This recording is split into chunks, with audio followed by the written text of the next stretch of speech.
College, the most notorious time in a young adult's life. A time for experimentation. No, we're not talking about that kind. We meant experimentation and learning new things outside the box. But today's college's one-size-fits-all drivel, labeled as education, that's often a waste of time for those who regret the multiple two-day-long hangovers from frat parties. These days, it's almost cliche to say student loan debt is your excuse for being broke. But it's no joke. The cost of tuition and fees have outpaced overall inflation for decades. For young adults, attending college is an expected obligation. We're all taught in high school, a college degree increases lifetime earnings by $1 million on average. But not all degrees are created equal. We're going to show you how the college of today is much different than your parents' college, and the end result may not actually be worth it for the 70% of high school graduates enrolling in higher education. This is the College Bubble 2.0.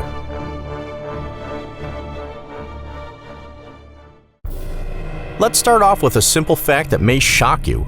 In just the past 3 years, there are 25 times as many colleges and universities charging over $50,000 per year in tuition. In the same 3 years, the average American worker's wage has only grown by a lousy 2%. Because of the rapid increase in tuition, today's students need to take on much more debt to attend than ever before. At Ohio universities, working full-time for minimum wage year-round would leave today's students about $3,200 short of being able to pay for their tuition, fees, room and board. 30 years ago, the minimum wage was enough to pay all the same college bills and still have $3,500 left over. Paying for college has become increasingly out of reach for the average attendee. The amount of college loan debt has more than tripled in the last 10 years, from just $400 billion in the year 2005. Now there's over $1.3 trillion in student debt in the United States. Over 40 million Americans have a college loan debt. The average balance is nearly $30,000. What's even more scary about the student loan bubble is about a third of the graduates with loan debt are already missing payments. This makes $450 billion of loans in delinquency, and this is only rising as prices continue to skyrocket. The delinquency rate is up 50% in the last 10 years. In the third quarter of 2014, the 3-year default rate was almost 14%. Over the last 20 years, tuition has risen 128% for public 4-year schools and 69% for private nonprofit 4-year schools.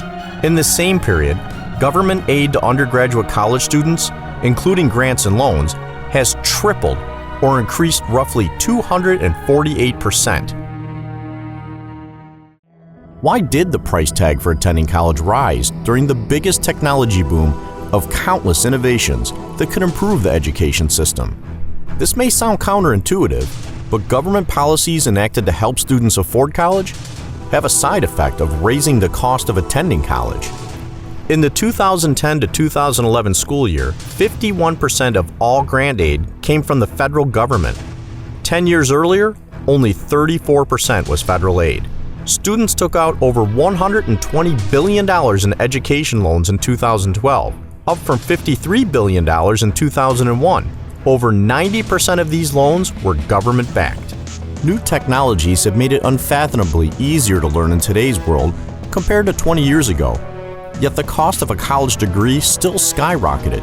In their 2015 requested budget, the Department of Education asked for $69 billion, an increase of 5% over the 2013 budget just 2 years ago. Of this, 38% is targeted for Pell Grants and student aid. That's an increase of 5.4% in Pell Grants in just 2 years.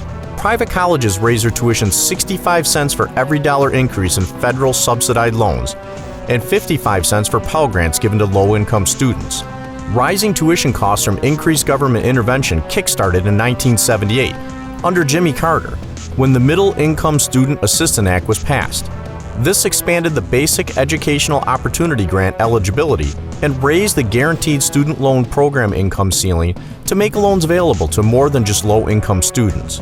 This bill helped drive up college enrollment rates from 25% to its peak of 44% in 2010. Over 1.8 million bachelor's degrees were awarded to the class of 2015, with 3 out of every 4 seniors graduating four-year colleges having student loan debt. That's nearly 1.5 million new debtors each year. Of the $1.36 trillion in student debt nationwide, almost $1.2 trillion is government loans. A lot of increased cost of college is going to fund expansion projects and newly hired administrators. In 2014, colleges and universities commenced construction on $11.4 billion worth of projects, a 13% increase in the previous year. It's the largest dollar value of construction starts since 2008. You can't go to a big state university and not see construction. Making it even worse is the fact that these schools are taking on debt to pay for the construction. Rather than take advantage of increasing productivity due to technology, since 1987, federal figures show the number of administrators and professional employees has more than doubled, vastly outpacing the growth of students or faculty. From 1987 to 2012, universities and colleges collectively added over 517,000 administrators and professional employees. Overall spending by higher education institutions tripled from 1975 to 2005 to over $325 billion a year. In a 2010 study, it was found that from 1993 to 2007, spending on administration rose almost twice as fast as funding for research and teaching at 198 leading U.S. universities. It's no wonder that even when adjusted for inflation, tuition and fees have doubled since 1987. Purdue University pays their acting provost $313,000 a year. From 2002 to 2012, the growth rate of administration employees at Purdue grew by 8 times the rate of tenured faculty. In 2013, 42 private institution presidents had an over $1 million salary. The average salary is $400,000. A full-time professor at Harvard only makes half of that in a year. Shirley Jackson, the president of Polytech Institute in New York, made over $7 million, as well as being given a large mansion, first-class air travel, and a chauffeured luxury car to transport her all around campus. On average, a private college president's salary accounts for an appalling 0.5% of the entire institution's budget.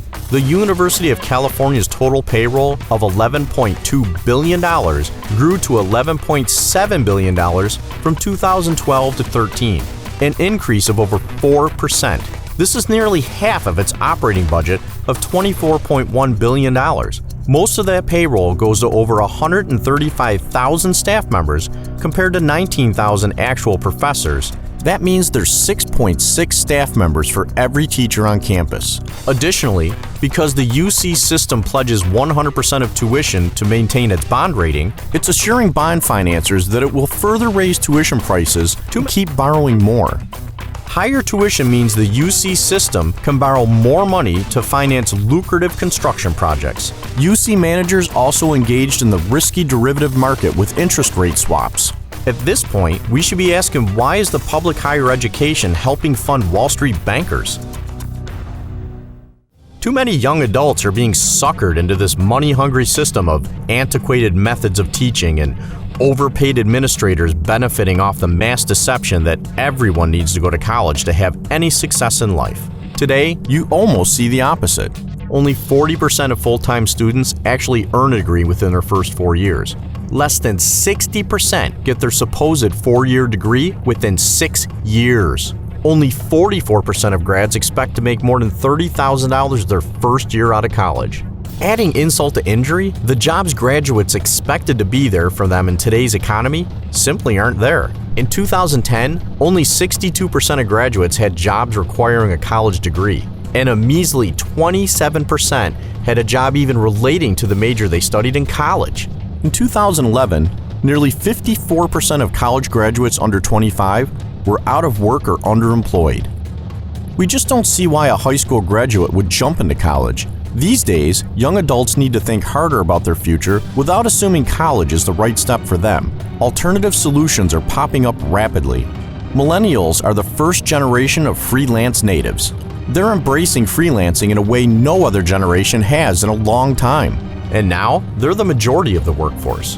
With the internet of everything and online education abundant in all fields, unless you need a specific license mandated by the government to do business, we just don't see why a high school graduate jump into college. We're not against college under all circumstances, but at the very least, consider taking a year off before spending tens of thousands of dollars, or worse, borrowing money and getting into debt.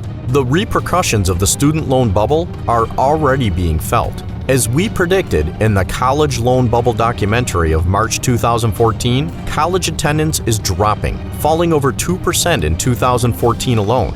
This is about 400,000 students deciding not to take the route of huge, burdensome debt. Attendance has now decreased 4 years in a row. Since the spring of 2011, colleges have lost over 1 million new students. To us, this is a step in the right direction, but it will not fix the giant loan bubble that still exists and is about to burst. To find out what you can do instead of becoming a college debt slave, get our free report on 50 alternatives to college at crushthestreet.com/college. You'll also get our 25 extra income ideas report.